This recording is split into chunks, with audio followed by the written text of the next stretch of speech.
ಹಾಸನ ಜಿಲ್ಲೆಯಲ್ಲಿ ಜನತಾದಳದ ವತಿಯಿಂದ ಜನವರಿ 24ನೇ ತಾರೀಕು ಶನಿವಾರ ಬೃಹತ್ ಸಮಾವೇಶವನ್ನು ಆಯೋಜಿಸಲಾಗಿದೆ ಅಂತ ಹೇಳಿ ಮಾಜಿ ಸಚಿವ ಹಾಗೂ ಶಾಸಕ ಎಚ್ ಡಿ ರೇವಣ್ಣ ತಿಳಿಸಿದ್ದಾರೆ.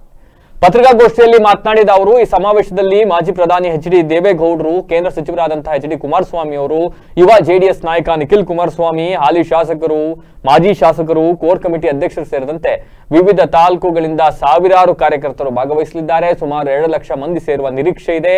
ಸಮಾವೇಶದ ಪೂರ್ವಭಾವಿಯಾಗಿ ಜಿಲ್ಲೆಯ ವಿವಿಧ ತಾಲೂಕು ಕೇಂದ್ರಗಳಲ್ಲಿ ಸಭೆಯನ್ನ ಆಯೋಜಿಸಲಾಗುತ್ತೆ ಅಂತ ಹೇಳಿದ್ರು. ಅರಸೀಕೆರೆ ಕ್ಷೇತ್ರದಿಂದ ಸ್ಪರ್ಧೆ ಕುರಿತು ಜನಕ್ಕೆ ಅಲ್ಲಿ ಪತ್ರಕರ್ತರು ಕೇಳಿದ್ರು, ಏನ್ ಸಾರ್ ಅರಸೀಕೆರೆಯಿಂದ ಸ್ಪರ್ಧೆ ಮಾಡ್ತೀರಂತಲ್ಲ, ಹೌದಾ ಅಂತ. ಇಲ್ಲ ಮಾಡೋದಿಲ್ಲ, ನಾನು ಒಳನರಸೀಪುರ ಬಿಟ್ಟು ಹೋಗೋದಿಲ್ಲ ಅಂತ ರೇವಣ್ಣ ಹೇಳಿಲ್ಲ. ಬದಲಾಗಿ ಈ ಬಗ್ಗೆ ಪಕ್ಷದ ವರಿಷ್ಠರು ತೀರ್ಮಾನ ಮಾಡ್ತಾರೆ, ಅವ್ರ ತೀರ್ಮಾನವೇ ಅಂತಿಮ.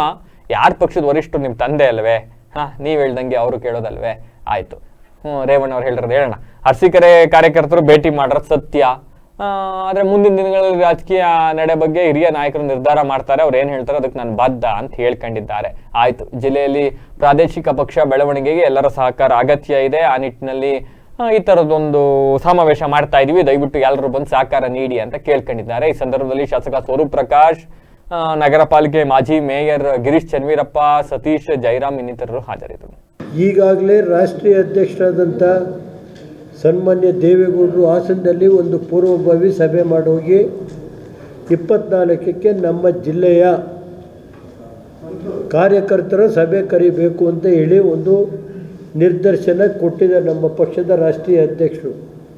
ಅದರಂತೆ 24ನೇ ತಾರೀಕು ನಾವು ಒಂದು ಕಾರ್ಯಕರ್ತರ ಸಭೆನ ಆ ಸಮಾವೇಶನ ಹಾಸನದಲ್ಲಿ ಮಾಡ್ತಾಯಿದ್ದೀವಿ. ಅದಕ್ಕೆ ಸನ್ಮಾನ್ಯ ದೇವೇಗೌಡರು, ಸನ್ಮಾನ್ಯ ರಾಜ್ಯದ ಮಾಜಿ ಮುಖ್ಯಮಂತ್ರಿಗಳು, ಈಗ ಕೇಂದ್ರ ಸಚಿವರಾದಂಥ ಕುಮಾರಸ್ವಾಮಿಯವರು, ನಮ್ಮ ಪಕ್ಷದ ವಿರೋಧ ಪಕ್ಷದ ನಾಯಕರಾದಂಥ ನಮ್ಮ ಚಿಕ್ಕನಹಳ್ಳಿ ಸುರೇಶ್ ಅಣ್ಣ, ಮತ್ತು ಭೋಜೇಗೌಡರು, ಮೇಲ್ಮನೆ ವಿರೋಧ ಪಕ್ಷದ ನಾಯಕರಂಥ ಭೋಜೇಗೌಡರು, ನಮ್ಮ ಶಾಸಕರು ಕೃಷ್ಣಾರೆಡ್ಡಿಯವರು, ಎಲ್ಲ ಶಾಸಕರು ಸೇರಿ ಅವತ್ತು ಸಭೆನ ಹಾಸನದಲ್ಲಿ ಮಾಡಬೇಕು ಅಂತ ತೀರ್ಮಾನ ಮಾಡಿದ್ದೀವಿ. ಅದಕ್ಕೆ ಪೂರ್ವಭಾವಿ ಸಭೆಯಾಗಿ ನಾವು ಮೊನ್ನೆ ಎಲ್ಲ ಮಾಡಿದ್ದೀವಿ, ಗೊತ್ತಾಯ್ತು. ಹಾಸನದಲ್ಲಿ ಅರಸೀಕೆರೆ ಮಾಡಿದ್ವು, ಚನ್ನರಾಯಪಟ್ಟಣ ಎಲ್ಲ ಜಿಲ್ಲೆ ಇವ್ರು ಕರೆಸಿ ಮೊನ್ನೆ ಮಾಡಿದ್ವಿ, ಇವತ್ತು ಮಾಡಿದ್ದೀವಿ. ಮತ್ತು ಅದಲ್ಲದೆ ಭಾನುವಾರ ದಿವಸ ಫಸ್ಟು ಬೇಲೂರಿಂದ ಸಭೆ ಪ್ರಾರಂಭ ಮಾಡ್ತೀವಿ, ಎಲ್ಲ ತಾಲೂಕುವಾರು. ಭಾನುವಾರ ಬೇಲೂರಲ್ಲಿ, ಹೊಳೆನರಸೀಪುರ ಮತ್ತು ಇದೇ ರೀತಿ ಚನ್ನರಾಯಪಟ್ಟಣ, ಅರಕಲಗೂಡು ಎಲ್ಲ ಕಡೆ ಹಾಸನದಲ್ಲಿ ಎಲ್ಲ ಮಾಡಿದ್ದೀವಿ. ಹಾಸನದಲ್ಲೂ MLA ಮಾಡ್ತಾರೆ, ನಾವು ಅವ್ರ ಜೊತೆ ಒಂದು ದಿವಸ ಸಭೆ ಮಾಡ್ತಾಯಿದ್ದೀವಿ.